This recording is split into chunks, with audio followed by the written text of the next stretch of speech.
rain comes in. All right, it's a stressful time. We get it because we're feeling it too.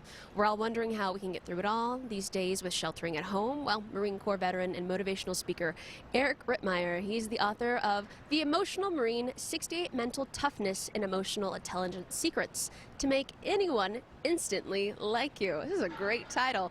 He's joining us live from Baltimore with all of the secrets to stay mentally tough during the COVID-19 crisis. Good morning to you, Eric.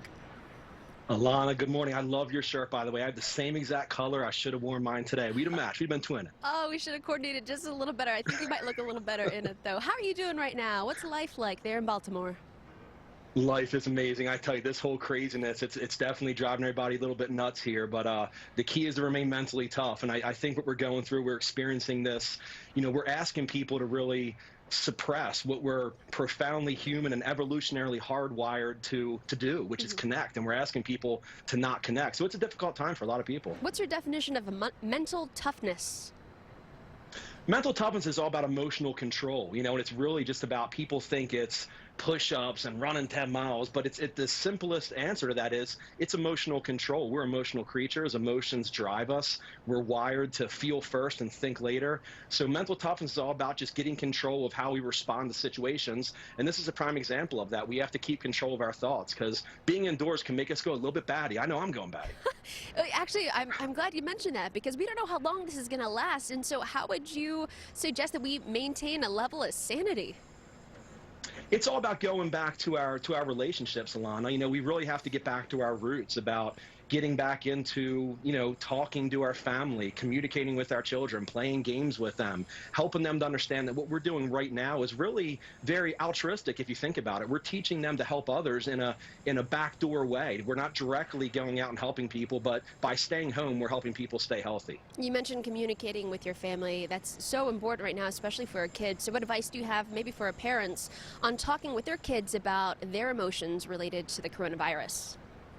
That's a really important piece of this, Alana, and I think it's something that we're not giving enough attention to. Our children are really going through a difficult time right now emotionally.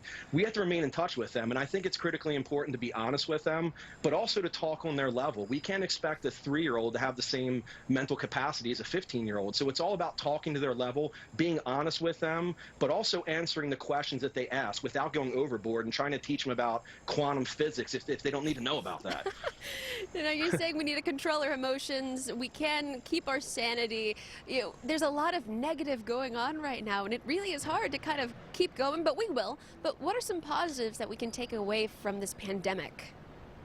Yeah, I believe the positives here, it's going to require us to go back to where we were. As a nation, we always rally around each other. You look at any bad events that have happened in the past, we always rally around each other. That's our human nature. And for us, what I'm hoping comes on the other end of this is it's a heightened level of awareness to go back to loving each other, caring for our neighbor, not assuming the worst intentions in people, just kuna matata, no worries.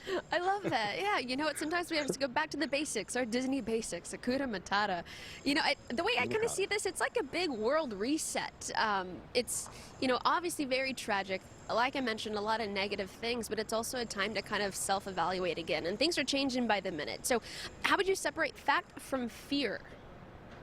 Yeah, so you have to remember that fear is tied to an emotion. So a lot of times things that we worry about, things that we're fearful of, aren't tied to any statistical data. It's just something that we experienced as a child. There's no factual data to support it. So for us as adults, and more importantly as children, we have to get them to understand what you're feeling is okay, but why are you feeling that way? Is it tied to any facts? It's okay to feel a certain way, but let's use our facts to guide our feelings. Yeah, that was so important. It was so important. Now, what would you say that history has taught us about the importance of relying on our relationships in times of crisis, like right now?